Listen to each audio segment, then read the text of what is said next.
안녕하세요, 수건도독입니다. 오늘은 구독자분 중고차 추천 영상. 만약 본인도 이렇게 추천을 받고 싶다 하시는 분들은 1번 차량 예산, 2번 차량 사용 용도, 출퇴근, 패밀리카, 드라이브용, 그리고 3번은 월 가용 유지비, 기름값, 자동차세, 보험료, 기타 경정비 비용, 이런 거 다 해서 내가 차에 쓸 수 있는 비용, 그리고 4번은 디자인, 세단, SUV, 외건, 해치백, 경차 그런 거 써주시면 되고, 5번은 색상, 6번은 선호 옵션, 이 정도인데 오늘 구독자님의 예산은 2600 초반, 용도는 주말 장거리 드라이브, 출퇴근, 차박, 월 가용 유지비는 한 40만원대, 하이브리드 혹은 LPG를 원합니다. 디자인은 SUV, 색상은 상관없고 옵션은 앞 차량과 거리를 조절하면서 내가 설정한 속도로 가속해주는 어댑티브 크루즈, 일렬 열선 통풍, 내비게이션, 하이패스 후방 카메라, 주행 안전, 편의 기능, 그리고 차량에 문제가 별로 없는 차량이었으면 합니다. 오래 탈 예정, 이렇게 보시면 되는데 일단 예산은 2600 초반이기 때문에 내가 차량을 갖고 와서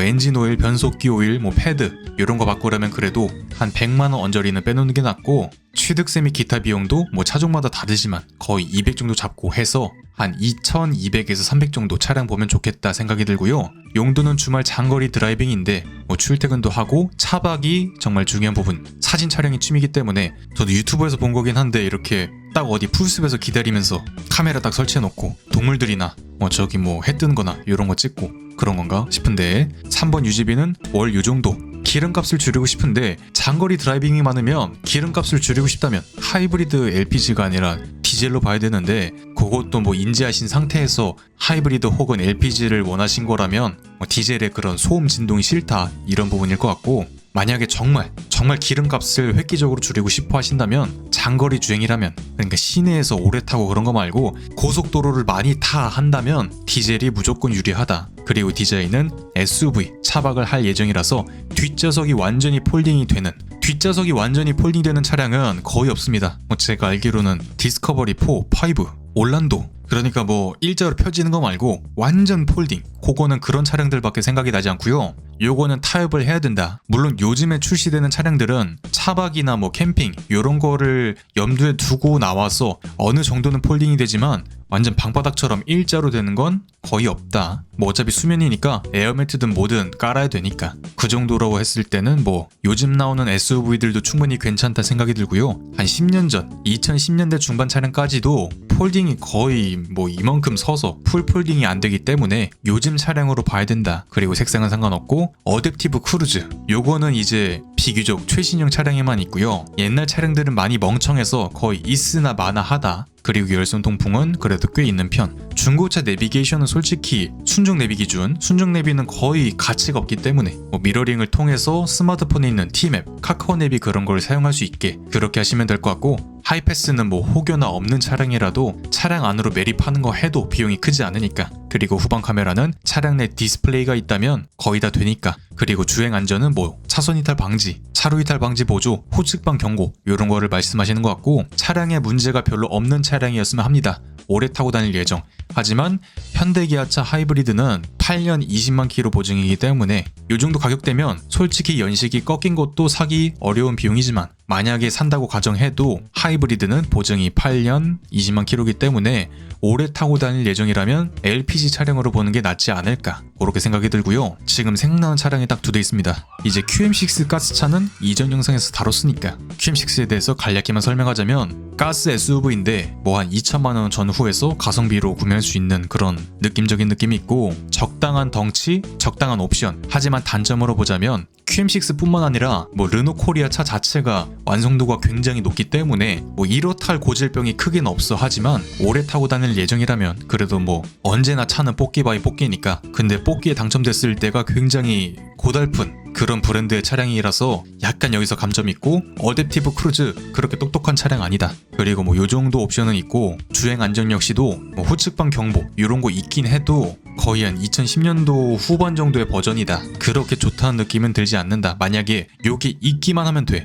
똑똑한 어댑티브 크루즈가 필요 없어. 그냥 장거리 탈 때 그때만 잠깐 크루즈 켜놓고 발만 잠깐 쉬면 돼 하는 정도라면 이 조건에서 QM6가 2천만원 초반대에서 제일 괜찮을 것 같다. 그거는 영상 마지막에 QM6 영상과 QM6를 추천했던 영상 그렇게 두 개 띄워드릴 테니까 마지막에 참고하시면 될 것 같고, 그 다음 선택지로는 솔직히 스포티지 가스밖에 없습니다. 스포티지 가스가 뭐 옵션에 따라서지만 후측방 경보, 조금 더 똑똑한 어댑티브 크루즈, 열선 통풍 시트, 뭐 전동 트렁크, 최신형 내비게이션, 그런 게 정말 큰 장점이고, 만약에 예산을 좀 더 쓸 수 있다면, 왜냐면 스포티지 가스는 예산 훨씬 바뀌다. 거의 취득세 및 기타 비용까지 해서 3천 초중반을 봐야 되는데 이 정도로 보면 신차로 사는 게 조금 더 나을 수도 있겠다 생각이 들 정도고요. 신차로 봤을 때 가장 기본 등급 기준 취득세 및 기타 비용 포함 약 2,800 정도인데, 아시겠지만 기본 등급에서는 옵션이 아쉬운 부분이 상당히 많아서 저의 최소한 권장은 노블레스인데, 노블레스에서 드라이브와이즈, 내비게이션, 스타일 이 정도 추가하면 좋은데 차값이 안드로메다로 가잖아요. 그렇다 해서 프레스티지에서 가성비 있게 사려면 어댑티브 크루즈가 빠집니다. 내비게이션도 빠지고 어댑티브도 빠지고 여러모로 빠지기 때문에 이렇게 챙겨도 결국엔 3천 중반대. 그렇기 때문에 만약 선납금을 좀 낼 수 있고 할부를 좀 껴서 살 수 있어, 한 2년 정도라도 껴서 살 수 있어 한다면 신차로 봤을 땐 노블레스의 스포티지, 내비게이션, 프리미엄, 드라이브와이즈 요 정도 추가해서 3,500 정도, 이렇게 사면 향후 한 10년은 아무 문제 없이 타지 않을까. QM6는 솔직히 10년 이상 타기는 좀 어려울 것 같고, 그런 차량 교체에 대한 스트레스와 AS, 어쨌든 QM6는 3년 정도 된 중고차니까 그런 것까지 다 생각한다면 신차 가스 스포티지 중간 등급에서 옵션 요 정도 넣어도 나쁘지 않겠다 생각이 들고요. 물론 그래도 나는 무조건 요 정도 예산으로 중고차를 살 거야 한다면 앞서 설명드린 QM6 가스 모델에서 이전 영상에서는 예산이 2천 초중반이라서 제가 중간 등급 정도를 권장드렸지만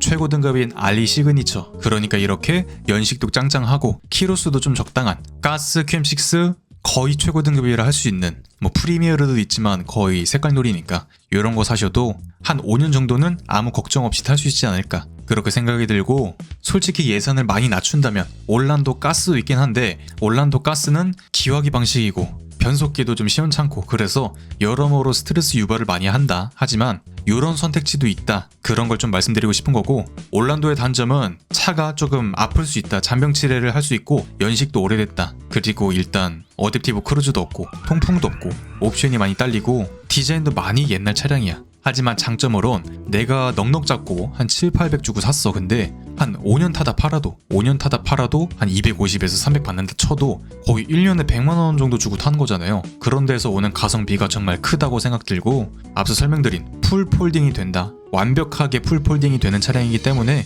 캠퍼분들이나 각종 레저할 때 많이 타는 차량이다. 얘는 요 가격대로 본다면 10점 만점에 한 9점 정도 주고 싶은 친구, 만약 나는 조금 문제가 덜한 올란도를 사고 싶어 한다면 1.6 디젤에서 키로수 비교적 짧은 이런 친구들 보시면, 뭐 쉐보레 자체의 누수 이런 건 스트레스가 있어도 정말 큰 고장은 많지 않을 것이다. 일단 당장은. 하지만 오래 타신다 하니까 올란도는 그냥 이런 선택지도 있다, 이렇게 말씀드리고 싶은 거고, 뭐 올란도보다 유지가 훨씬 유리한, 차에 솔직히 문제가 거의 없는 이런 카렌스란 차량도 있는데 1,000만원 초중반에서, 하지만 올란도보다 덩치가 상당히 작고, 옛날 카렌스는 중형차를 베이스로 했는데 이때 당시 카렌스는 준준형 베이스를 해서 차가 많이 작아졌거든요. 이 친구의 단점은 못생겼다. 그리고 앞서 설명드린 뭐 통풍 시트는 있어도 어댑티브 크루즈는 없다, 레이더가 없기 때문에. 그리고 못생겼다. 그리고 조금 예쁘지 않다. 장점으로는 고장이 거의 없다. 고장이 너무 없다. 덩치도 그냥 나 혼자 누울 정도는 충분하고,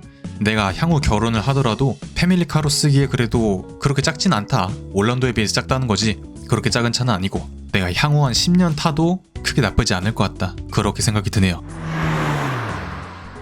오늘은 예산 2,600, 장거리 드라이빙, 사진 촬영, 월 유지비 40 전후, 하이브리드 혹은 LPG 차박을 할 것이기 때문에 폴딩이 되는 SUV, 색상은 상관없고 어댑티브 크루즈, 열선 통풍 시트, 내비게이션, 하이패스 후방 카메라, 안전 기능 이런 게 있는 문제 없는 차량이었으면 합니다. 이렇게 적어주셨었는데 1번은 QM6 가스에서 옵션이 많고 거의 최고 등급인 아리 시그니처, 그리고 2번은 예산을 더 잡아서 아예 새 차로 가는 3,500 정도의 스포티지, 3번은 한 6,700 정도짜리 올해는 못하고 옵션도 없어 근데 그냥 요런 용도에는 충실할 수 있는 올란도, 올란도 가스나 디젤 한 600에서 800 정도까지 걔 3번이었고 4번은 옵션 없고 좀 못생겼어. 근데 차량의 문제는 아예 없다시피 해 하는 4번 카렌스 있었고, 카렌스는 10점 만점에 한 8.2점 정도 주고 싶은 친구네요. 오늘 영상은 그냥 수건도둑은 이런 차도 추천을 하는구나 정도로만 생각하시고 결정은 구독자님이 하시는 거니까 참고 정도만 하시면 좋을 것 같네요. 만약에 나도 이런 추천을 받고 싶다 하시는 분들은 1번 차량 예산, 2번 차량 용도, 3번 월 유지비, 4번 디자인, 5번 색상, 6번 옵션, 그리고 기타 사항 이렇게 적어주시면 제가 순서대로 만들고 있습니다. 이렇게 적어주셨다면 뭐 갑자기 저 산타페 살 건데 괜찮을까요? 이러면서 막 엔카 링크 보내고 투서 없이 쓴 거는 패스하겠습니다. 그냥 매일 온 순서대로 차근차근 하겠습니다. 그리고 가끔 카카오톡으로 막 5만원씩 보내주시는 분이 있는데 금전적인 거 절대 받지 않습니다. 제가 돈을 벌려면 솔직히 유튜브에서 차를 가끔씩 팔아도 돈이 들 텐데 굳이 안 하는 건 중고차가 새 차가 아니잖아요. 새 차가 아니기 때문에 뭐 이거 수건도둑놈이 추천해서 샀더만 차가 고장 이런 거 저는 몇십만 원 때문에 이런 거 하기 싫어서 절대 그런 건 하지 않습니다. 그냥 저는 객관적으로 추천을 해드리겠습니다. 그렇기 때문에 이 컨텐츠 많은 사랑 부탁드리고 싶네요. 이상 수건도둑이었습니다.